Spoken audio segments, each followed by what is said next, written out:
Today we are gonna talk about parenting postpartum depression that nobody talks about, but is real. To be honest, I am experiencing actually. This is why we want to talk about it, because it's actually more common than you realise for postnatal depression to happen both in mothers and in fathers. It's a misconception. People think that it happens only for mothers. It happens also for fathers. The way I look at a father getting depression, I think it's quite common. I just don't think it's very much talked about. And no, it's not very popular topic. Well, men don't Just like mothers, to express but their feelings. A new adaptation in life is that we've carried the baby for 9 months. So we have natural emotions in our body and in our brain that start to adapt to becoming a mother. Whereas all of a sudden for a father, the emotions and the changes within the brain happen from the day the baby's born. And we spoke about this in a video before, that we noticed that you took that on within a few hours. No, not in a few hours. In the first video, Instantly. you cannot describe what happened, to be honest. It's impossible to say what happens. It just happens. That's it. Yeah. You change like this. And there's a huge expectation, I think, for support. Now, for me, I have 3 children, so I was fully prepared going into this. I'm really excited. I actually had postnatal depression with my first 2 children because I was 21. And at that point, I didn't know what was going on. It was so overwhelming. I actually thought I was crazy. But you would overthink You the were situation. crazy, basically. I would not want the baby to be sat in front of the TV in case the TV fell off the wall. You go to the extreme. So we spoke before that there is a part in the brain that adapts for you to worry more and have more responsibility. That happens naturally. And the great thing is that we understood that the man can have it too if we keep him involved and keep him with a responsibility. So this is what we did. He used to put her to sleep at one stage and then he couldn't because he was working. He does the baths and now the story time also, and now we have the nursery that sometimes you go and you pick her up. I go and I leave her there and I pick her up. Life starts to happen. And both of us have jobs that we need to work. We split the task. so now your job role is not your job role. We actually do it together as a family. Once we've had a bath, if he's really busy or I'm really busy, we spare a few minutes where the 3 of us, we sit on our bed together and we read a story. We have bilingual books because he speaks Spanish and I speak English to her. So these books are all in Spanish and in English. But we read the book, all 3 of us together every night. Very short story. It could be 5 minutes maximum. But I think having that contact and that small family time together is crucial. It's very important. It doesn't have to be that time. For many families, it can be just one time of the day where you make sure that the 3 of you are together. It could be breakfast, it could be dinner or whatever. But this is what's working for us. It's as much as you can do. I believe that we have only one job as a father, as a parent, to be present for your baby. She wants you. I don't know. Well, no, I think everybody thinks like that. And that's where the depression comes in, is that responsibility, that need to be 24/7. You have to know where that child is and what she's doing. It's not a case of you just walk out the house and go to the shop. So you have to know that she's being cared for. You can't just walk out if she's here and I'm not. Life's changed. So this is why this sudden pressure is not just a couple of hours working. You haven't got 9 hours a day of pressure and then you go home and relax. Also, your priority changed drastically because it's like, I need to provide more, you know what I'm saying? And you start thinking, how or what can I do to provide more for the future, for her? Give you stress, give you anxiety. For example, now, how many things? We are doing, I don't know, many things at the same time. Well, we've got 2 jobs, your job, my job. We're moving countries, we're being parents, we're doing this YouTube channel. And another YouTube channel, because I have a fitness channel also. It's like doing a few things at the same time, and it's crazy. As a parent, you have to learn to be a juggler. They say that the 10% of fathers who get postnatal depression, they start to recognize it in the 3 to 6 month period and after. And we're at the 9-month period. And when did you feel like the pressure was mounting up where it... Around 7, yeah, 6, 7. Yeah. No, sorry. 7, 8. Around that. The thing is, for us, we're quite good at communicating with each other. So we have a lot of conversations about how we're feeling. We try to understand when we're really busy with work and life, to sit down and say, how are you? We'll stop in the kitchen, have a hug. Because one thing that I have for me is that I always believe in contact. And I say, look, let's have 5 minutes where we just have a hug and have that contact together is really important. So at 7 months, what was the signs that you recognize within yourself? I was becoming more anxious and more. I tell you, every time I see her in the wrong position in the bed, sleeping. She's sleeping okay. She have the nose out of the mattress. Or, I don't know. That's the signs. It's the anxiety. Yeah.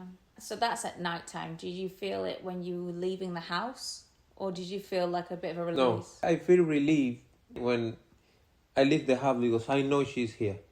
For example, when she goes out with you in the car. Yeah, because every single time I go out, I will even message you that I'm leaving somewhere and I'm on my way back, and he'll still call me, literally, and I'll be seeing the house from where I'm driving, and I can see 1 minute away, and he's calling, where are you? And I'm like, why are you calling? You never used to be like that. And I'm like, I don't know. Why do you still do it? I've messaged you saying I'm leaving, and then you still message me saying, where are you? What? Anxiety. I recognized that. Actually, until we had this conversation, I didn't recognize that as the anxiety. It was just, for me, it was just annoying. No, it's anxiety. It's anxiety. I didn't mean to be, obviously, conversations like this kind of help. Now that she's older, she's getting older now, it's more calm. Just a little bit, but it's more calm. I don't call you normally now, like... Yeah? Yeah, you do. I don't know. And it's not, I want to point something, it's not a controlling. No, he's just like, checking it's in. not in a controlling way. It's just the anxiety give me, okay, well, they're okay, they had an accident, I don't understand or whatever. Why he's panicking. I've gone to where I've said I'm going to.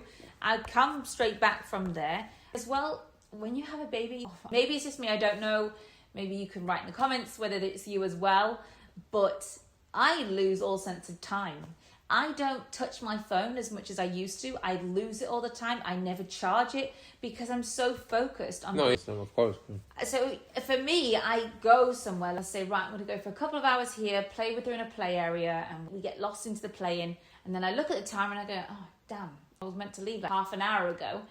But the thing is, when she's tired and we're in a play area, she doesn't feel the tiredness until much later, and boom, it hits her when we get in the car. So all of a sudden, I realise that the time's gone over and you're in a panic at home thinking, well, where are you? Because you're going to leave at this time. But I don't look at the clock and I have no sense of time anymore. It's gone crazy. But my anxiety doesn't understand that. And what other things? No, I believe it's just anxiety. You're worried about her. It's nothing else, to be honest, that it make me... The depression part is like the providing how I can provide more, what can I do for, and this all kind of stuff at the same time. And I know I have to stop maybe one for now, but the thing is... The tasks you've got going on each day, yes, you need to stop. But the thing is... They're all going too well. They are going well, and so I don't... You don't want to burn out. You've got to try and... I don't want to burn out, but I don't want to live it also. And I think that's really important to make sure that if you have a structure. For me, I didn't recognise that I had postpartum depression. And I think I felt like there was a lot going on even when there wasn't. Yes, we do have a lot going on, but maybe if we didn't have a baby, we would have handled it differently. And because we're so rushed in our day-to-day responsibilities, we're not thinking about the structure. So this is something that we have to remind ourselves to do right. We have these jobs, and I think writing things down, spending time when they're in bed to write down a plan. We used to use that whiteboard all the time. Look, that whiteboard list from maybe 6 months ago. Yes. And we've got all the lists and notebooks. I love lists. But you stop doing many things when you have a baby. But you don't have to. And look at me, before having the baby, I balanced things out. But that's because my children are teenagers. So it's not forever. In the early years, there's a lot of pressure because they're learning to find their feet. And now she's starting to walk. We've got requirements to change. Our lives are changing every 3 months in the first 2-3 years, at least. I believe some of them also, depression, anxiety increase because the thing is, days are growing and the needs for them, it grows also with them. They're gonna demand more time from you. I was trying to get involved from the day one. The difference between a man and a woman with depression is not necessarily because it's a man or a woman.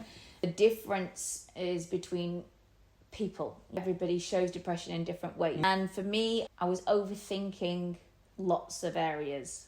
So for example, the TV situation that I said, another one that I had was walking down the street, that what if a car accident happened now, and maybe it would progress to the point that I'd have an image in my head, or maybe even start to have nightmares. That's something that I went down, was nightmares. I have the same. You're having bad dreams? No bad dreams, but they have the same thoughts.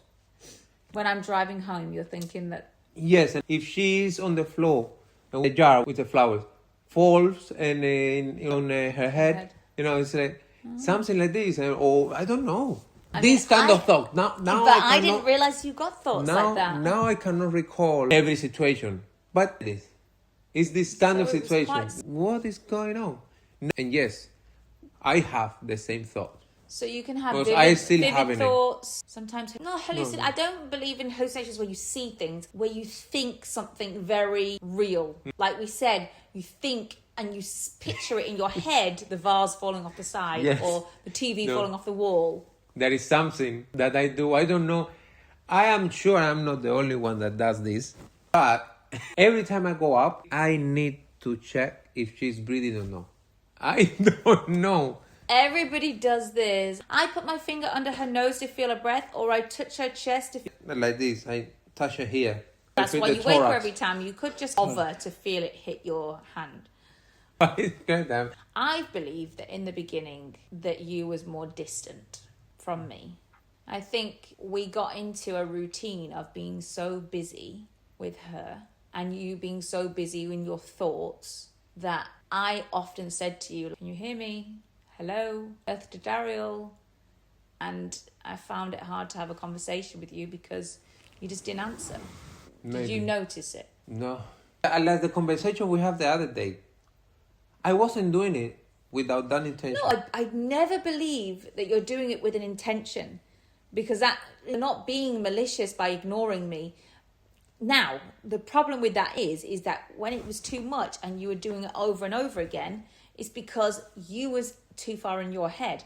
Then I ended up getting inside my head thinking, well, why is he ignoring me so much? No, sometimes I am too far in your head. In my head. I'm thinking too many things at the same time. But that's why I think we should start making lists. You take it out of your head, put it on paper, and leave that paper aside so you can go to bed and not think about it. I think as well, another sign that I've noticed, I don't know if you have, you say it's not, but I believe that you find it harder to go to sleep at night because you stay up later than you used to. And then you're struggling in the morning with your morning routine. And you used to be such a morning person. And now I get up alone, where it never used to be like that. No, wait, now. Lately I am doing it. Lately I am waking up 6 o'clock. Last week, for like 5 days, and then the weekend went straight back to it. You went to bed at 3 a.m. on Saturday night. Well, Saturday. Parents, we don't have a Saturday night. No, we can't do. But then Sunday morning, I'm on my own, up with her early. I don't get a rest. That was nice when you gave me Saturday morning, when I got to stay in bed for an extra hour, and you took her downstairs. That, you don't understand how much that really helps me a lot. The communication, for me, is the most important. It's the most important. Even though we keep the communication. The timing of the communications. Sometimes you need to have a break. You need to let the heat die down and talk about it later, because sometimes you're not going to get anywhere. It just escalates. So it's better to walk away. I'll go shopping, go up the house, or go for a walk, or I'll go upstairs, or you'll go upstairs, and we just have a break from each other, and then we come back and talk with a different energy later, because it's a negative energy, it just burns into a fire. But this is a difficult one because when you have postnatal depression, you're so overwhelmed in your thoughts that you find it hard to pick your time in used to. So it is a lot more difficult, and that means that you have to rely on your partner to be able to recognize that and to say, this is not a good time for us to talk. Let's walk away. Let's talk about this later. Because if you don't, it will just keep going. Because you get blind. You do. So the communication, it helps a lot. And the contact is a huge thing. I really force, we have to have a hug. We have to spend 5 minutes before we go to sleep, or 5 minutes before we go to work. And not just for each other, but for the baby too. Yeah. For example, if you're cooking and she's getting agitated, she's getting stressed. And when you have depression, you can't function of how to deal with that at the time. And when you're trying to do something. So you have to take 1 minute, move the frying pan off of the hob for 1 minute and pick her up and give her a cuddle. She probably just wants a quick kiss, an eye contact, a hug, or something like this, and then continue. Their attention span is so short at this stage. They're into everything. She's 9 months, so she is flipping from one situation to another. So if she needs our attention and we're cooking or we're busy working, just remember 30 seconds. This was a huge thing for me with Jack. And I felt very guilty when Jack was actually diagnosed with ADHD, because I felt that his early years, where I now know, is where the brain is formed, and it's the most important part of their lives in these first few years. If he needed me, he'd have to keep crying while I finished dinner. I was so overwhelmed in depression that I thought, I have to get this task done. I have to cook the dinner.